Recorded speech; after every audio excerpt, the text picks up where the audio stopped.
Kita tentunya terharu kerana Malaysia dipilih sebagai tuan rumah. Dan oleh itu saya ucap terima kasih kepada MITI, kepada Menteri Besar dekat Dalam Negeri dan Kulim High-Tech kerana kerjasama yang diberikan yang mempercepatkan, yang melecenkan proses. Lebih utama penghargaan kepada Infineon Technologies dan rakan-rakan yang bekerja menjayakan projek ini. Excellencies, ladies and gentlemen, of course I am extremely delighted to have Infineon here, which surprisingly have excited not only here, friends here, but the entire region. Sandbag and Lucas, you are probably aware that we have exploited the presence and the support of Infineon as a pillar in our effort to encourage investments into this country. So for that, I salute Infineon. And when I was in Germany in the invitation of Chancellor Olaf Scholz, in my discussions with him, Infineon, of course, was mentioned.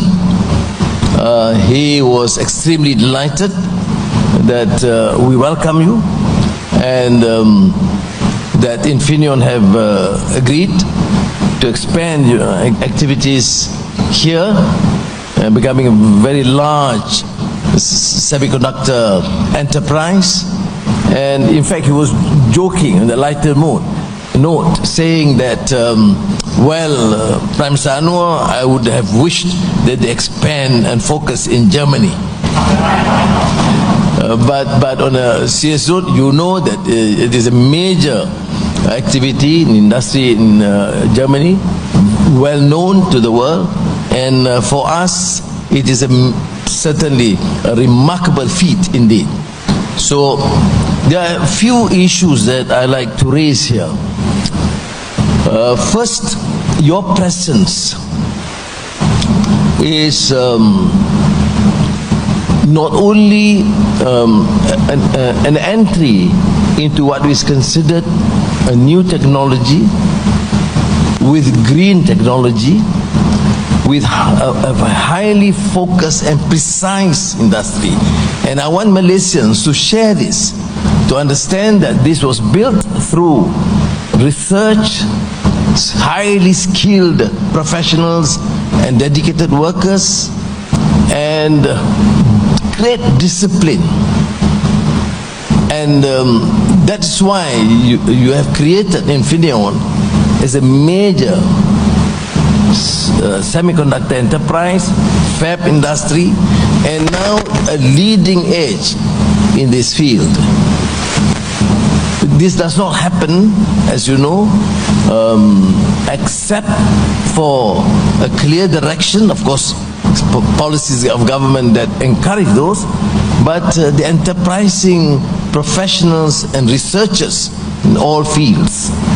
And we are fortunate again, because when you enter this fray with value-added activities, it becomes a potential catalyst for us in Malaysia.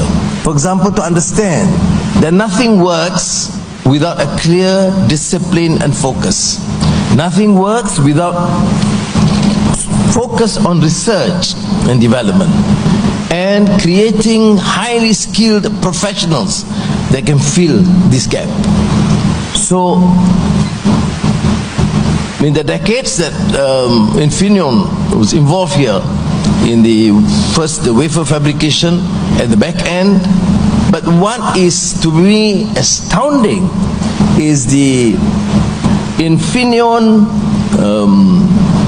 interest and commitment and confidence to enter into a new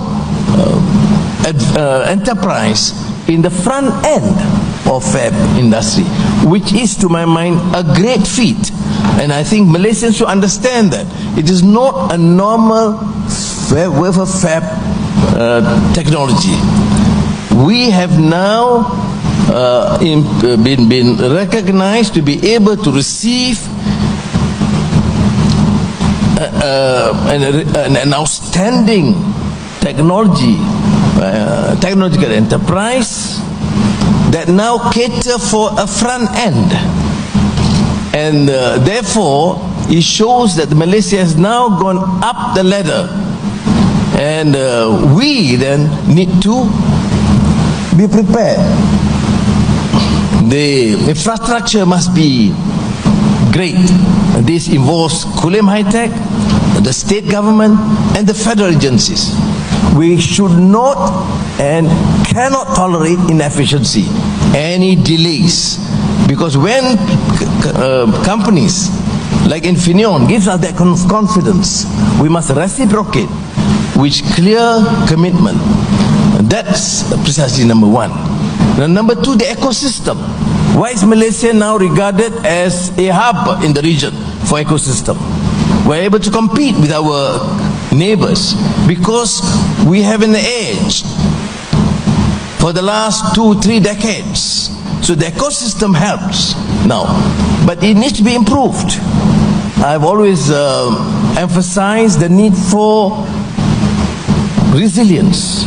This culture of complacency or culture of contentment will not lead us anywhere. Of course, I'm delighted, and thank you again, but that is not sufficient. What is lacking?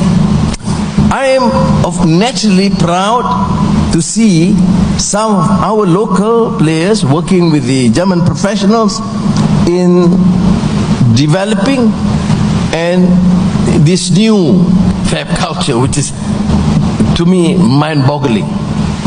I come from liberal arts background, so to force me to listen to this is a part of a torture by itself. But I'm again delighted because we have seen these young professionals coming up. But is it sufficient? No. That is why this synergy in the ecosystem must add, must be prepared to make the necessary shift. The universities, the TVETs, must then come up with new plans, new directions to ensure that the change is happening at a faster pace. Yeah. Now, I'm not here to state what is already known, and Tugu Zafrul is here in terms of the investments and the new investments, the new focus and support that we are getting from many countries. And as I've said to even Chancellor Scholz, that we are fiercely independent. We want to befriend all our neighbors and want to attract their interest into Malaysia. And we have been rather successful. But that is only a beginning. The infrastructure, the ecosystem, the training, and we have called upon universities, and I'm sure USM here and UUM and the TVETs and the institutions in Kedah, Penang in particular, must be receptive and undertake the changes at a faster pace. You can't talk about digitalization, innovation, AI, and expect to obtain good results with a normal pace of change or development. That is why I've called on universities to give all the necessary support in terms of the funding for research or new disciplines. I've mentioned this in Kuala Lumpur that a normal university, when they want to start a new discipline, will take at least 1.5 years. It goes through a department, and then through the dean, to the board of studies, to the senate, and then to the Ministry of Higher Education. I say if you use that pace, it's no longer post-normal world. Post-normal world requires change which is spontaneous at an unprecedented pace, because once you slow down, you will lose the race and competition. And therefore, setting up, for example, an AI department or faculty, or what more, a university, would require us to employ the best from the country, from any religious denominations or race, and from the region or from the international community who can serve and contribute. So the pace of change and to appoint those who are very qualified is of course a prerequisite to ensure the success of this endeavor. And we require 60,000 highly skilled engineers by 2020. But now we have adjusted, probably by 2027. At the rate we are given the support, then the interest shown. As I've alluded earlier, Malaysia now is considered to be a hub for semiconductor industry. And this again is a remarkable feat, thanks to all the stakeholders for playing their part. But my concern, as I've said, and I think you can hear this, because to show that we are not sitting on our laurels. We are pushing this agenda forward, and to push the agenda means all agencies, all departments, all levels of professionalism must undertake this measure. I mean, this need to be emphasized. I believe my colleague, the Minister and the Menteri Besar would share this sentiment with me, that we cannot expect to be regarded as a successful player in this new technology if we continue to work at a normal pace. There are some other challenges. Infineon is known. I'm not going to talk about fab, you have the expertise. But I understand the ecosystem that is required. It's not the old Infineon that you started, because you require green energy. From where? From the country. Which means we have to push ahead. So you have highly skilled workers that you need, new highly trained engineers. You need green energy through what? Through hydro, through gas, through solar. Now we are moving towards hydrogen, green hydrogen and ammonia, whatever is required. Then you get that in place. Of course, the infrastructure is less challenging, but more importantly is the ecosystem that I have related to.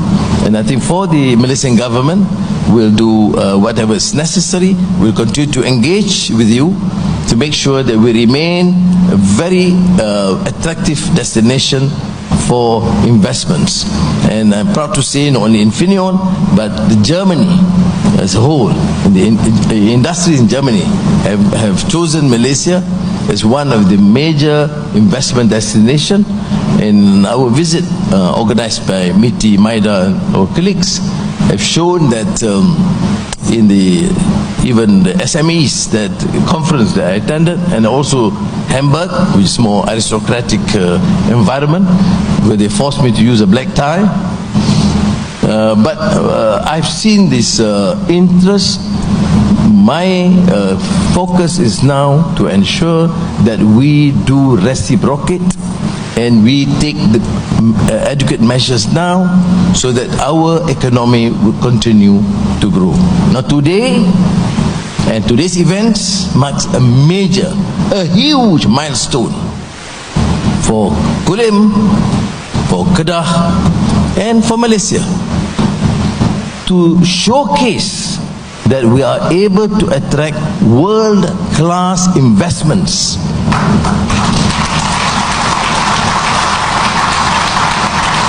So, hand back, sir. Thank you very much, because it is not just an ordinary feat. Because if you follow some of our discussions with potential investors, I would say, look, Infineon have decided, surely for good reason, for the infrastructure, for the attractive incentives, which is of course going to be discussed further, I understand. but for the professionalism and workforce, the discipline.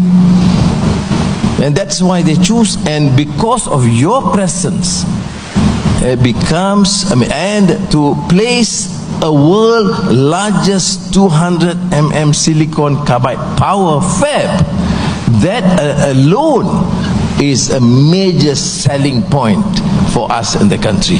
So thank you very much. Assalamu alaikum.